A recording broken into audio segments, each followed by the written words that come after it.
Dobro. History. Archive. Let's go back to the winter of 1914.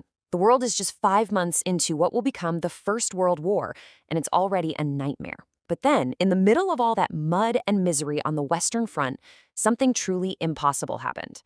The guns just stopped. This is the incredible story of how soldiers decided to lay down their weapons, not because of an order, but simply because it was Christmas.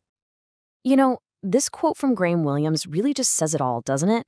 It gets right to the heart of the paradox. I mean, how do you go from trying to kill each other one minute to having a sing-along the next? It seems crazy. To figure out how on earth this happened, we first have to understand the hell they were living in. So the story of the truce, funny enough, really begins with the complete and utter failure of the war itself. All those grand plans for a quick, glorious victory, yeah, they had completely fallen apart, replaced by a grim, frozen reality. By the end of 1914, any idea of a fast-moving war was long gone. Instead, you had this: a 475-mile-long gash across the face of Europe. An unbroken line of trenches from the North Sea down to the Swiss border. There was no going around it. The only way forward was straight through the other side. And that meant a horrific, grinding war of attrition. And the cost of this stalemate, well, it was just staggering. Take the First Battle of Ypres. It ended just a few weeks before Christmas, and it cost the British almost 60,000 men.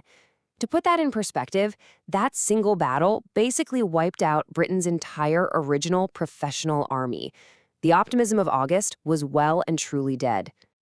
And this really shows you the disconnect. The famous line was that it would all be over by Christmas. Well, here they were, at Christmas, stuck in a frozen, muddy hell, with absolutely no end in sight. The phrase had become this bitter, cruel joke. But it was right there, in all that despair, that the seeds for something amazing were planted. So this truce, it didn't just pop up out of thin air. It was more like a chemical reaction, you know? There was this very specific set of ingredients brewing in the trenches that winter that made the whole thing possible. One thing that's so easy to forget is just how close these guys were to each other. I mean, 30 to 40 yards apart, that's less than half a football field. The enemy wasn't some faceless demon miles away. He was your neighbor. You could hear him coughing, you could smell his food, you could hear him singing. That kind of closeness makes it really, really hard to maintain the kind of dehumanizing hatred that a war needs to function. And here's where it gets really fascinating. Long before Christmas, soldiers on both sides had already worked out their own little systems for keeping the peace. It was this unspoken code called the live and let live system. And the logic was just brutally simple. If I don't shoot at you while you're trying to eat your breakfast, maybe you won't shoot at me while I'm eating mine. It was all about mutual survival. These became the unwritten rules of the trenches. Things like no shooting during mealtimes. Or maybe the artillery on both sides would shell the same destroyed farmhouse at the exact same time every day. It was a way of saying, look, we have to pretend we're fighting, but we're not actually trying to kill each other right now. They were learning to communicate peace long before Christmas Eve. Okay, so all the ingredients are there. You've got misery, proximity, and this existing system of unspoken peace. All it needed was a spark. And that spark came in the form of Christmas gifts from home, specifically one item that was sent to the German trenches. It started with light. On Christmas Eve, British soldiers started seeing these small, flickering lights appearing all along the German parapets. They were candles on little Christmas trees, Tannenbäume. Then came the sound. The Germans started singing Stille Nacht, Silent Night. And after a moment, the British troops started singing their own carols back. Soon they found songs they both knew, and the sound of carols filled the battlefield. A shared culture was literally bridging no man's land. So when the sun came up on Christmas morning, it revealed this absolutely surreal scene. The space between the trenches, which was normally this terrifying wasteland of mud, wire, and death, had been completely transformed. It was now, for a little while, a place of shared humanity. A kind of spontaneous marketplace just popped up out of nowhere. The Brits had these government-issued Princess Mary tins with tobacco and cigarettes, and they were trading them with the Germans for things like cigars, sausages, even beer. They were swapping tunic buttons for belt buckles, trading souvenirs of this completely impossible moment. And yes, of course, there was football. Now, the popular image of a big, organized 11-on-11 match, that's probably a myth. But the reality is actually so much better. What the letters home describe are these chaotic, joyful kickabouts, sometimes hundreds of men just running around, kicking whatever they could find, a tin can, a sandbag stuffed with straw, just for the sheer fun of it, in the one place on Earth they were supposed to be killing each other. But for me, the most mind-blowing story of all involves a German soldier named Arno Bohm. Now, before the war, Arno had actually been a barber, working in London. And during the truce, he set up an impromptu barber shop right in the middle of no man's land and gave a British soldier a haircut and a shave. Just stop and think about that for a second. The level of trust. A British soldier let a man who was officially his mortal enemy hold a straight razor to his throat.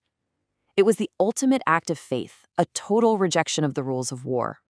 But, it wasn't all singing and swapping souvenirs. The truce had a much more somber and deeply necessary purpose. For weeks, the bodies of fallen soldiers from both sides have been lying out in no man's land, impossible to recover.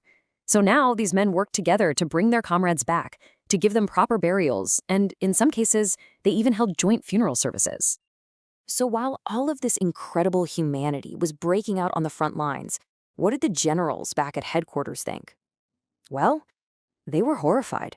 To them, this wasn't some beautiful moment of peace. It was a complete breakdown of military discipline, a catastrophe for the war effort. The reaction from high command came down like a ton of bricks.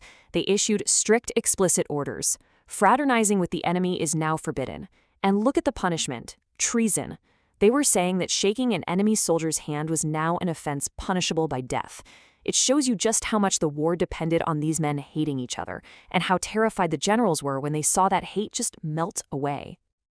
And so the truce was stamped out pretty quickly.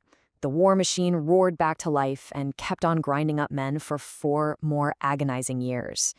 But the story of that one brief moment of peace, it survived. And it reveals something incredibly profound about war itself. It really all boils down to this one question. Why was a moment of peace and humanity seen as more dangerous to the war effort than the war itself? And the answer, I think, is because it exposed the central lie that every war is built on. The idea that the person in the other trench isn't a person at all, but some kind of monster. The truce proved that just wasn't true. So, in the end, the Christmas Truce wasn't some magical fairy tale. It was a completely logical, rational response by exhausted and miserable men who realized they had way more in common with each other than they did with the generals sending them to their deaths.